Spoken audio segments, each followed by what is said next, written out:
The planet is heating up. The oceans are becoming filled with plastic. Change starts now. Change starts now. We're on a countdown To zero waste. 5, 4, 3, 2, 1. This is the Zero Waste Countdown Podcast. Here's your host, Laura Nash.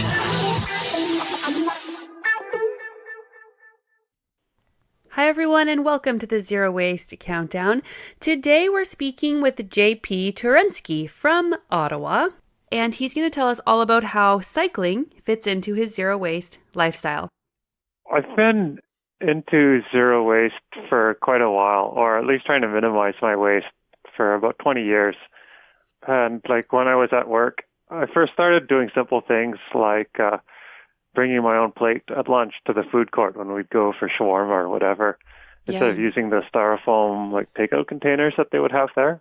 Yeah, awesome. And first I thought it would be really weird, but the people there really liked it, and they actually got to remember me, and they would make an effort to making a nice presentation on the plate and try and make the food look better than if they were just putting in the styrofoam containers and stuff. And I had I had to have a cotton towel with me at work that I would use instead of the paper towels that would just get thrown out. Oh, in the bathroom? Yeah, exactly. Oh, that's really smart. As I kind of went on, I would add things to my routine. So it didn't start off as a goal of zero waste, but just as trying to minimize my waste. I just noticed it's becoming more and more of a thing. And about a few years ago now, I challenged myself to go a year where I would not send anything to the landfill. If it was going to go to the landfill, I would be stuck with it in my basement, and I would keep it there. Right around the same time is kind of when your podcast came out, coincidentally, and New Grocery opened up here in Ottawa. So it just seemed like everything was happening at once in the zero waste. Mm-hmm. And I had 2 Rubbermaid bins basically full of trash, and that was it. That was the whole year? Yep. Yeah. I had one here at the house and one up at the cottage. Wow. And there was a couple other things my daughter's, her toboggan broke. So I had a broken toboggan that was kind of snapped, and that didn't fit in the bin. And a couple bike wheels. But otherwise, yeah, everything fit in. So I had the stuff in the bins, and then at the end of the year, I just dumped it into the regular garbage pail. And when the city comes to pick it up, they just dump the bin into the truck, and off they go. They don't need the garbage bags. Yeah. So what did you find during your personal trash audit? Were there things that you found you could get rid of or you couldn't? It was funny. I had kind of a trial one a couple months before, because it was hard to change your habits. It's really the hardest thing. So you'd get into the habit of if you were at a meeting at work, for example, and in the middle of the table there was the tray of candies, and you just think, oh, I'll just grab one here absentmindedly. And then as soon as I opened the wrapper, I realized oh, now I'm stuck with this wrapper. And the same with granola bars or whatever else that you never really think about until you're doing something like this. I mean, the hardest is things to deal with where basically the things that broke down. So light bulbs that burnt out, or I do my own car maintenance. So there was a bunch of stuff in the car. I had to replace a ball joint. Luckily, I had to replace an axle too, but Subaru, we have a Subaru, so they take that back, the old axle, and they're able to reuse it somehow. But yeah, the stuff that would be replacing broken. I did some home renovations as well, so replacing the old caulking that would go in. So there's not really, I don't think, an alternative to that, because you kind of inherit the problem, right, from before. Yeah, there's caulking for my house, for example. I need to use that garbage, and that's hard to wash out because it hardens to the container. You know, that stuff that you put in your bathroom to seal things. Yep. So sometimes a little bit of garbage like that will save your entire kitchen or your whole bathroom. So a little bit of garbage will save a lot of garbage in a little bit. How did you get interested in living sustainably? Like, is this something that happened when you were a little boy, or did it hit you suddenly, or how did you come to care so much? It's a good question. I'm not sure exactly. Part of it comes from being frugal, right? And I don't like to waste money. Yeah. And I'm really careful with my money. And that came from growing up as a family. We weren't rich. We weren't poor either, but we made sure that we used the money that we had efficiently. And I've got like a quest to be efficient. Might just be from laziness and trying to avoid work where I don't need to. Is that like bringing the garbage out to the curb and dealing with so much stuff? Because I find life is so much easier now that I don't have to deal with garbage. Yeah, exactly. Once you get processes in place, let's take meat, for example. So I eat a lot of meat, but we used to come on these styrofoam trays, and you'd go to the grocery store, right, and it comes all wrapped in plastic. And at the grocery store here, they don't even have a butcher, I don't think. They get it all from Central, already wrapped up in these containers. So when I went zero waste, I would switch to meeting with the farmers and trying to get to know the producers directly, right? So same with my vegetables. And then I could just get like a whole freezer full delivered at once. And that was it. Like my shopping was done for the year. And then I never even thought about that as a benefit. And it's also cheaper, like being able to deal with them, and then you tell them exactly what you want, how you want it cut, and it's all taken care of in one go. Mm-hmm. How I came about to biking is kind of twofold. One, I really liked cycling.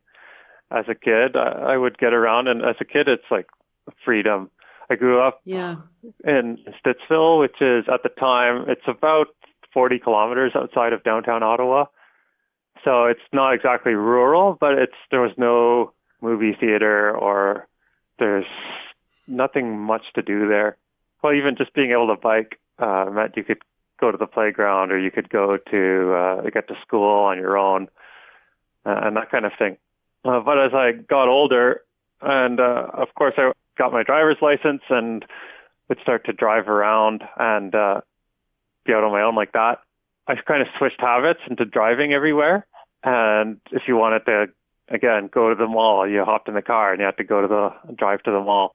And that kind of became my de facto transportation for about 10 years.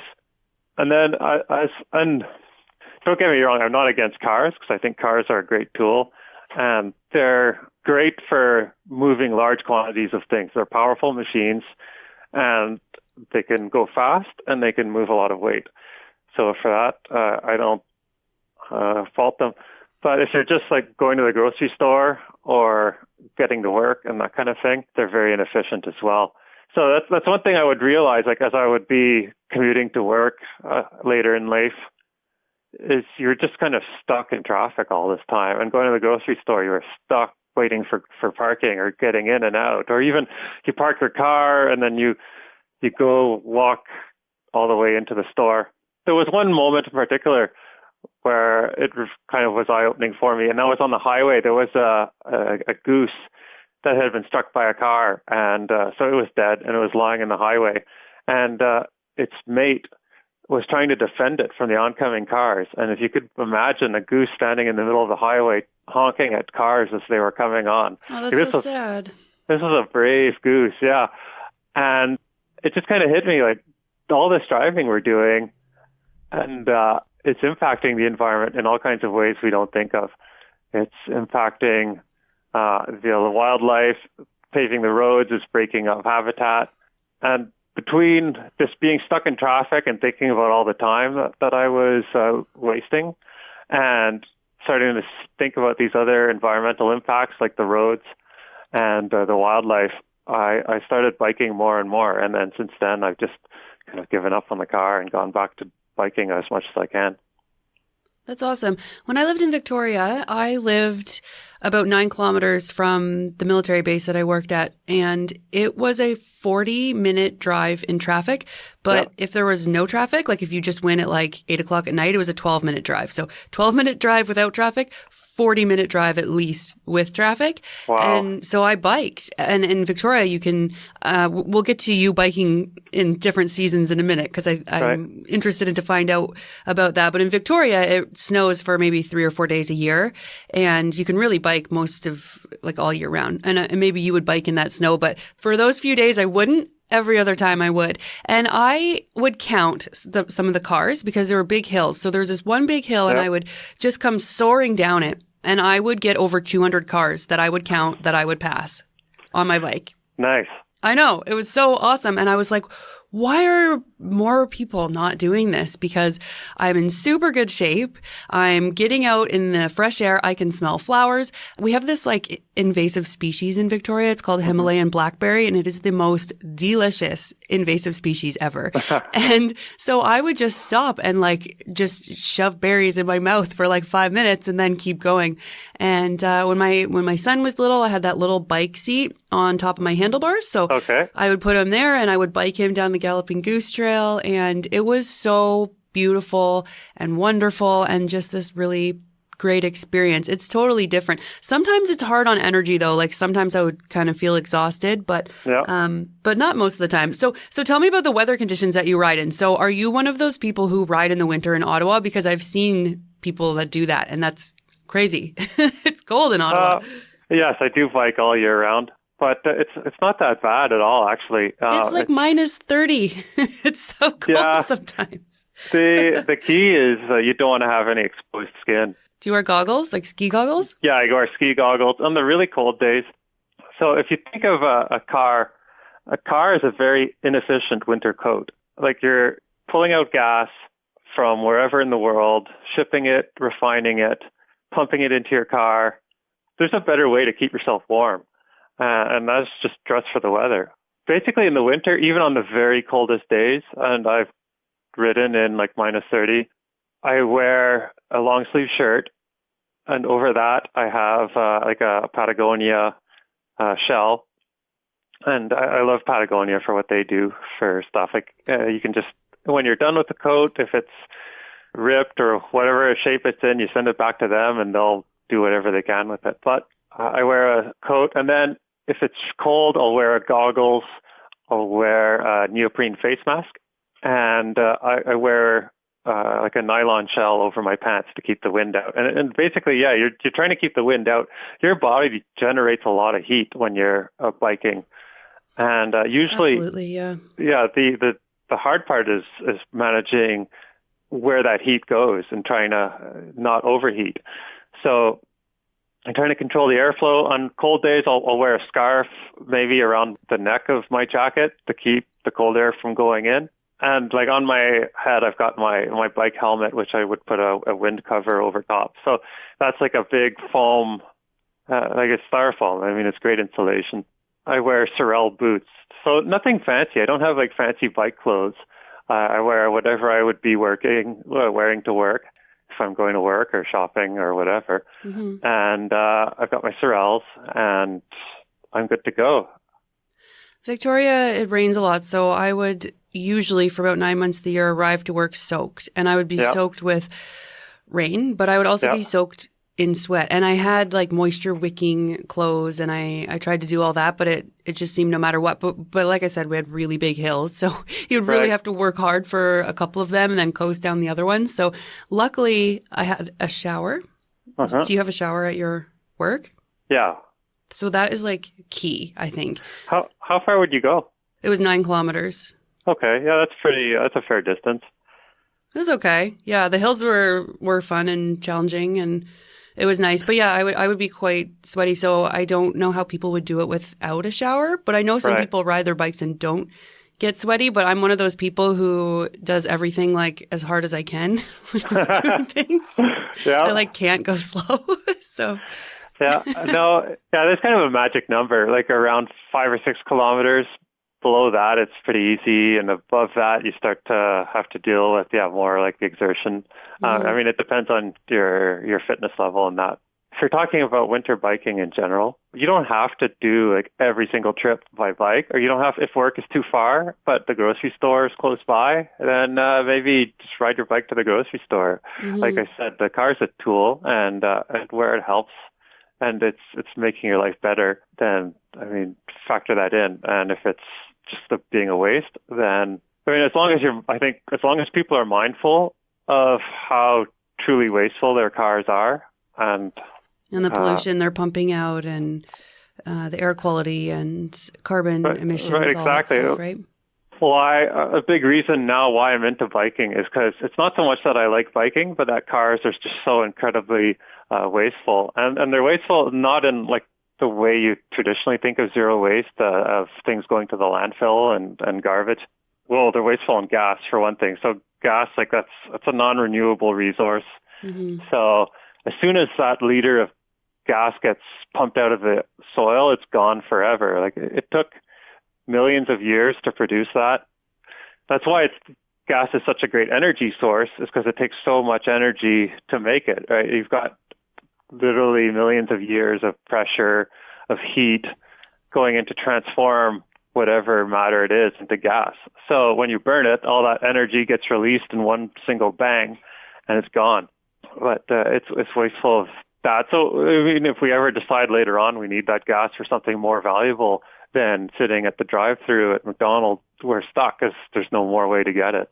I know. I wonder about that. I have to get a new car soon, and so I'm looking at electrics and hybrids and like a small car that doesn't use very much gas. And I kind of know the answers, but it's interesting to sort of compare the differences, but then also think like, okay, in like 5 or 6 years, are gas prices going to go way up? Are our hydro prices going to go way up? Like it's also kind of like trying to predict the future a little bit, which is kind of silly. I should probably not focus on that so much, but you know, it comes up a little bit. But do you have any statistics for us about how much carbon is saved when somebody switches to biking or anything like that?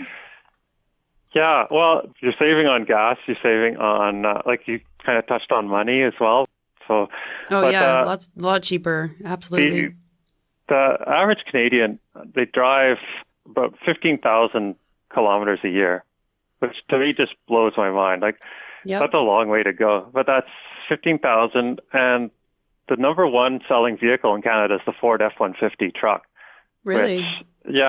Which is it's a big actually truck. It's a big truck. It's a big truck. It's a lot for what the average person needs, definitely. So it consumes about 12 liters per 100 kilometers. Average car gets about 10 liters per 100 kilometers. So if you're driving like 15,000 kilometers a year, and at that rate, you're creating about almost 4 tons of carbon dioxide per year. And that's per driver too. So if you've got like 2 cars in the family or more, if both people are driving, you're looking at like almost 8 tons. That's 3,780 kilos specifically of carbon dioxide per year. Wow. But it's not just the carbon dioxide that's going up. If you look at a typical urban environment, almost half of the space is devoted to cars. Like urban sprawl, like cities like Dallas, Los Angeles, Las Vegas, Miami. You've got your roads, you've got parking lots. Absolute car culture, and all the development is promoting it. And I want to weigh in here because in my city of Belleville, I see the very same thing, and it's getting worse, not better.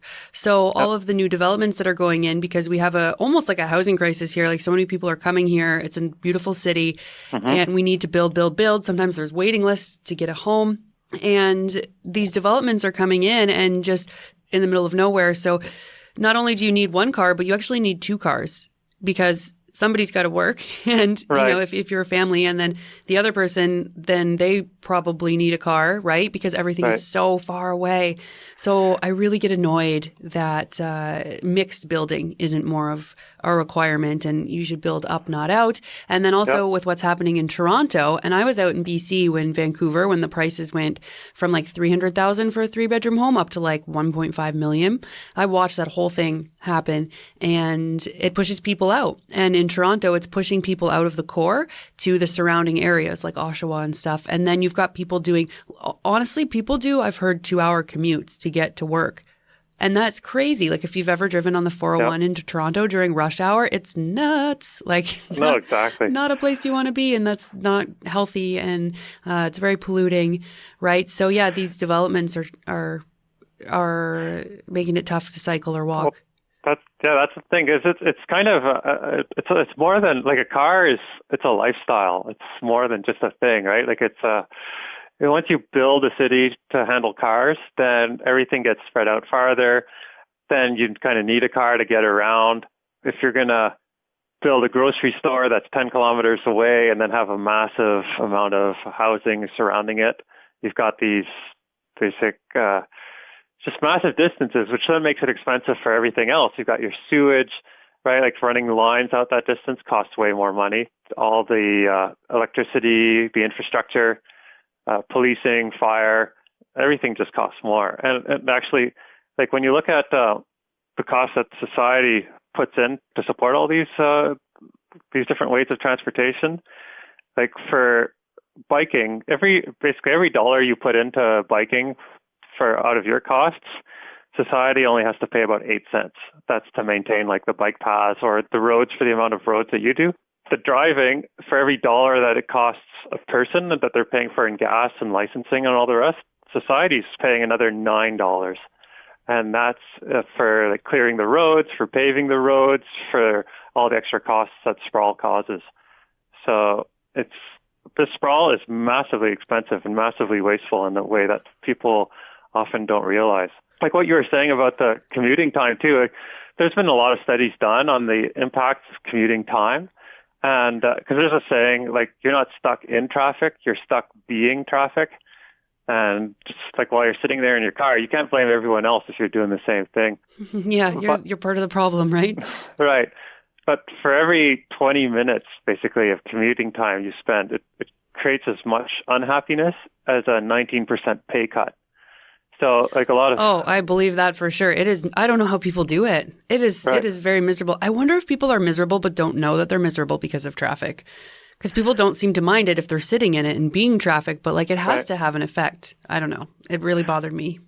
Yeah, I know. I think it's just like when you're throwing out garbage, right? You're just so used to doing it a certain way that I think you don't see the alternatives. And when people are stuck in traffic or stuck being traffic, they blame like, oh, these roads aren't wide enough. We need wider roads, or like the potholes are too bad. We need to fix the potholes, which is another big cost of like car maintenance is the ongoing repairs that you need to do to the roads. Well, in Canada, the roads are bad because of the thawing and freezing, right? Because we have a range of minus 30 to plus 30, basically, and so that's hard on the roads and causes a lot of like damage, right? Exactly. I think people, they try and cope with other ways. They try and get up earlier in order to beat the traffic, or they like eat breakfast in the car, or they try and make their car as nice as possible. They spend more money on a nicer car. Listen to podcasts, hopefully. Yeah, exactly. But they deal with sometimes they just deal with it by spending more money on other things. So they're spending more. They need to earn more, so they need to work more, maybe get a job that's farther away or spend more time out of the house. And I don't think a lot of people realize ultimately how it all adds up. Mm-hmm. So tell me a little bit about Ottawa. So are there a lot of bike lanes? I know there's one that goes all along the river that's beautiful. So I could ride all the way from Gatineau across the Champlain Bridge, and then you can go all the way to is it the Richmond Centre, that big giant mall? The Rideau Centre. Rideau Centre, yeah, because that's kind of near the river. Yeah, so I did that ride one time, and it was beautiful. Yeah, Ottawa does a pretty good job with bike lanes, and they're getting better. They've got the paths that are along the rivers. They're more like parkland, so they're not cleared in winter. They're only open in summer, but the great thing about those is that they're really far away from cars. And now they're actually way over capacity. They were designed for a certain number of people. I don't know exactly how much it is, but they're getting multiple thousands of people every day now. On their bikes? Between cyclists and pedestrians. Yeah, I think there's thousands of people per day by bike for sure. Laurier Bike Lane, which is a road that goes through Laurier Avenue here in town, which is kind of through the downtown. It gets over 4,000 cyclists every single day. There's a path that follows the O-Train route here, which is like our LRT line that we have. And it gets over 3,000 cyclists every single day. A lot of new road builds and redoing existing roads, they're adding bike lanes as well. So like the Laurier Bike Lane where I talked about, because it's separated from cars, it's a lot safer than just riding on the road would be. So that separation's important. And it actually, since they've added that bike lane, there's been 5 times as many cyclists that go down the road now, but yet the collisions have gone down. So good. The number of collisions involving cars went down from an average of about 5 per year to 3. And we're seeing like 30% less collisions for cyclists and 50% less for pedestrians. So having this like bike lane there creates a calming and safety effect for everyone involved. Good. So if someone's interested in getting out and trying to bike through a city, it could be intimidating. You know, sometimes I see those bike rentals in like New York City, or they had some in Mexico City, you know, and I kind of want to hop on one, but I'm like, I don't know the traffic here. So do you have any tips for getting over that hump of fear for people who are kind of interested but not sure? It's very safe. It's far safer than driving. Driving is actually one of the most dangerous activities that people do on a regular basis. I would say, though, that if you get hit by a car in a car, you're probably not going to die as much as if you got hit by a car on a bike, though, right? I feel like that would maybe like the chance of mortality is worse on a bike. That's kind of the unarguable fact. If you get hit by a car on a bike, you're very likely to suffer a lot more than if you're in a car. But there's several nuances to that. So first of all, cars are the number one cause of accidental deaths for people under 44. Kids, adults. Like as a teenager, your most likely risk of dying is by being in a car collision. Yeah, we all know someone in high school, right? It's really sad that happens. Right. Yeah. And if you look at the long-term effects of what driving does, so people that are biking, they're healthier, right? They're engaging in activity, exercise. And there's studies have shown for every hour you spend doing exercise, you're getting more than an hour back of extra lifespan on average. So right there and then, biking is a healthy activity and it's safe because, I mean, it's preventing you from dying in the long term. But also like it's fighting obesity or fighting diabetes, heart disease. Biking and exercise in general, getting out, is a great way to fight depression. And anyone who's been feeling down, if you hop on your bike and go for a ride, it helps. Mm-hmm. And if you think of all the health problems caused by pollution and what it's doing to our air in city centers as well, that cars cause, biking is good for that too. So yeah, there's the imminent risk of getting hit by a car, and you can't really argue with that, but it's actually very rare that it happens. Mm-hmm. So cycling is an excellent way to reduce your carbon emissions, which is waste, and to get into some really good shape. And I love eating food. Food is like one of my favorite things. So I always felt like I could eat poutine or like whatever I wanted because I was biking so much. It was like I couldn't possibly eat enough food because I was just expelling so many calories. So that's like another good thing if you like to eat food like me. Right. Oh yeah, for sure. Yeah. And it saves a lot of money too. Like that's. So I was talking about being frugal. Like, it's a lot of people don't realize how expensive driving everywhere is. Like, you think about the gas, and sure, that's I mean already super expensive, right? But if you look at the actual car itself, like if you take the F-150, what most people drive, more than any other vehicle, you're looking at like 18 cents a kilometer just to pay for that truck. That's the base model. So that adds up. Your insurance, it's another 13 cents a kilometer. Repairs are 10 cents or so. So you're looking like, in total, it's about 55 cents per kilometer that it costs to drive a car. So if you're taking like a 10-kilometer round trip to the grocery store, that's $5 right there, easy. which if you rode your bike, like you pay for your bike and that's basically it. Mm-hmm. And if you add it all up, it works out to over $8,000 a year just to pay for the car and all the additional expenses. So whereas like bikes are like, they're cheap, you save money on the transportation, you save money on your health costs, you save money on like infrastructure because you don't have to pave the roads as much. Did you know parking lots and paving cost about like $3 to $5 per square foot? No. So it's like we had fancy marble tiles everywhere we had roads in terms of the cost. So like that really adds up. Like a kilometer of road costs between $3 and $5 million. So yeah, I didn't know that. And that's why another big reason why I got into cycling in the first place was I just wanted to save the money. Awesome. Well, JP, thank you so much for speaking with us today. And this has been a little eye-opening about, you have some really good statistics on cycling, so that's great. And I'm happy to hear that you are down to 2 bins of trash. So you're zero waste and you're a cycler, which is super awesome. So definitely doing your part. So thank you so much. Great, Laura. It's been nice to talk to you. Thanks.